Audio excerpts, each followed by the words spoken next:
Hello there, Commonwealth from series producer Eiji Aonuma is teasing the future of The Legend of Zelda and confirming that we'll never wait 6 years again for a new game in the series. So be sure to leave a like, subscribe and press the notification bell. Tears of the Kingdom saw its conclusion in September following the publication of Masterworks and the release of the 21st game in the timeline, Echoes of Wisdom by Grezzo. From the Ask the Developer series of this game, we know that Echoes of Wisdom started out as Zelda Maker, a full game expansion of Link's Awakening, Dampus Dungeon Maker or Chamber Dungeons. It was first 1 year into development that producer Eiji Aonuma pulled a creator Miyamoto tea-table decision. This single move might have saved 2D top-down Zelda, or at least given us a new game in this style before we move from Nintendo Switch to its successor. Speaking of, Aonuma might have teased that one. Not only that, it happened in the final part of the same Ask the Developer session. Quote, "When we were developing the remake for The Legend of Zelda Link's Awakening, I was thinking about what I would like to do in the next one, but I was wondering how far Grezzo would be able to go. With Terada-san taking the lead for this title, the staff at Grezzo approached it with fresh perspectives and free thinking. They really pulled it all together. And additionally, Sano-san, who has worked with Grezzo for many years on the Legend of Zelda series, led the project, bringing that authentic Legend of Zelda-like feel. As a producer, it felt like watching your child grow up. I'm really grateful for all the hard work. I hope lots of people will enjoy this new top-down Legend of Zelda. I will be excited for future top-down Legend of Zelda games too." End quote. Excited for future top-down Legend of Zelda games too. On Nintendo Switch 2? Jokes aside, the above conclusion from the big Zelda boss himself points to two things. That Grezzo finally has the same position in the Zelda development circle as Mercury's team has for Metroid. Though in this case doing a triforce of remakes with a stab at a new Zelda multiplayer on the path to finally being granted a brand new single-player adventure in the series. Now they probably can't wait to make one starring Link as the protagonist and likely sell far more copies. Yes, interest for Echoes has been limited, even compared to Link's Awakening's remake in 2019. We simply cannot get away from this fact. At the same time, with this game it appears that Nintendo has found their successors to Capcom's Zelda, that is to say a tried and tested development partner outside of Kyoto to handle the traditional top-down experience. For Capcom, in the early 2000s, it was in Osaka. For Grezzo, it has for a decade been Tokyo. Who knows? The future 3D Zelda director might, just like it currently is with director Hidemaru Fujibayashi, arrive from outside Nintendo. In that case, it was Capcom. Until then, to the director, Satoshi Terada needs to deliver a few more top-down Zelda games. And this is the greatest news for us Zelda fans. More new top-down games to make the 5 to 6 year wait for new open-air titles easier to survive, just like what we used to have until the long gap between Breath of the Wild in 2017 and Tears of the Kingdom in 2023. Though there, we luckily had Age of Calamity smack in the middle, but sadly, that story was not canon due to the controversial late-game change, and also, it was Hyrule Warriors. Then, when do I think we'll see these new Legend of Zelda games?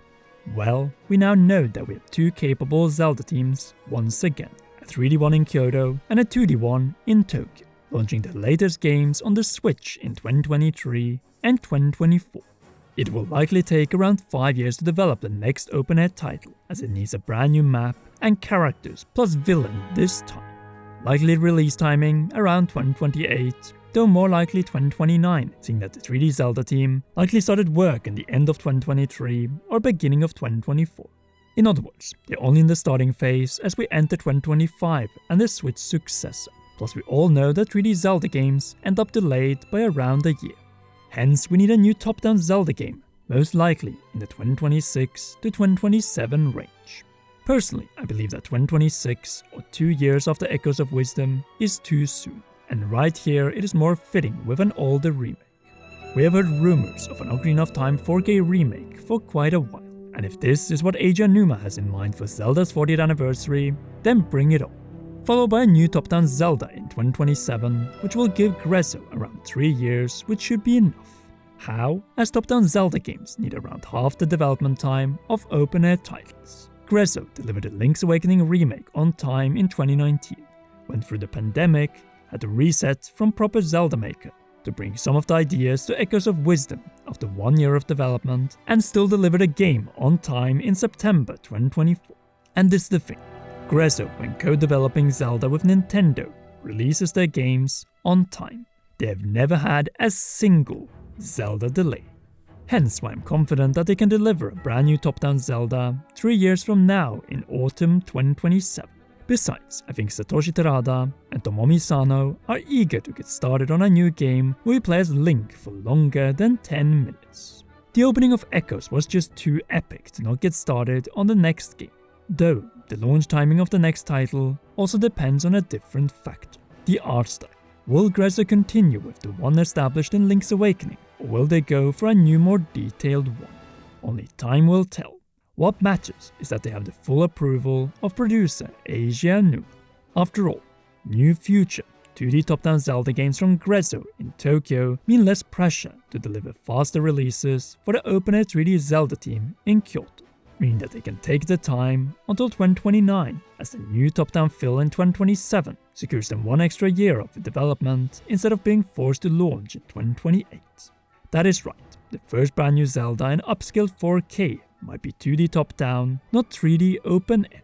Alright, so 2023 Tears of the Kingdom, 2024 Echoes of Wisdom, 2026 possible Ocarina of Time 4K remake, 2027 new top-down Zelda, 2028 possible different remake on New Hyrule Warriors, and 2029 next open-air 3D Zelda. In other words, new top-down Zelda games are likely to eliminate another 2017 to 2023 Zelda Switch generation wait. Though there's a big hole in the rest of the 2020s, namely 2025, the launch year of the Nintendo Switch successor, and it is the Zelda game of this year that we'll dedicate the rest of this video for. Since the great Gamescom 2023 leak, we know that Nintendo has a playable version of Breath of the Wild in upscaled 4K. It is just that this remaster has not been fully confirmed, whether it is just a tech demo like the Twilight Princess style one for Wii U or an actual planned commercial release. Well, thanks to a leak a few months back, it is very likely that the latter is luckily the case, since Midori has recently got the codename Edward for Echoes of Wisdom and codename Banquet for Super Mario Party Jamboree right, is one reveal away from completing his Triforce of codenames from 5 months back. U-King-O, which turns out is not the codename of the Switch successor. I'm not going to reference what that one actually is, as it was obtained from the hacking of the Pokemon servers. What matters for us is that U-King-O remains intact and is still, according to Midori, tied to the next generation system. Well, U-King was apparently the codename used for Breath of the Wild until E3 2016. It doesn't require a genius to see that something is up here. At the same time, it has been rumored that it could be a game in Breath of the Wild style, so perhaps a new Hyrule Warriors, though the most likely is simply Breath of the Wild, now enhanced with all DLC from the expansion pass and in upscaled 4K. A real value package, which might be a slam dunk, though it depends on how the upgrade will take place. You see, we could have a Final Fantasy VII Remake PS4 to PS5 situation right here. Naturally, you could just buy the game again, but Square Enix offered a far better deal for the early adopters of this title on the PS4. Free for the entire upgrade, apart from the new Yuffie mission. Right here is the example Nintendo should follow with Breath of the Wild on the Switch successor. With a Zelda strategy like this, it is likely that far more people will actually return back to play Breath of the Wild this way. I, for one, am a little skeptical about paying up to $70 for an 8+ years old game. Then again, this is Nintendo, and we all know what some of us was forced to do with Mario Kart 8 Deluxe. Pay $60 despite already having Mario Kart 8 on the Wii U. I'm just saying that a gesture of goodwill akin to Square Enix could bring a lot of current Switch owners as early adopters to the new system and make them very happy with Breath 4K. Optimally though, we wouldn't be getting Breath of the Wild again, but rather the Wind Waker and Twilight Princess 4K. With that said, we just got 2 brand new Zelda games 2 years in a row, so I'm not ready to demand that right here, even though it is on top of my list when it comes to remasters. And there you have it, Zelda games on the Switch 2, as teased by series producer Eiji Aonuma, and remaster previously leaked by Midori, but now more likely than ever. But what do you think?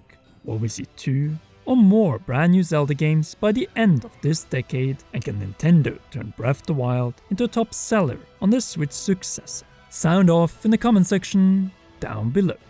If you haven't already, then be sure to leave a like, subscribe and press the notification bell to not miss any future Zelda videos about future Zelda games. Last but not least, a big thanks to you for watching, and to all our patreon.com/CommonRealm patrons who keep our lights running. Special shoutouts for that to royal producers Zach Johnson and JC Funk, and heroes Holly Wolf, Cheryl, and Garrett Hoy. You rock, and please enjoy one or both of these 2 awesome videos.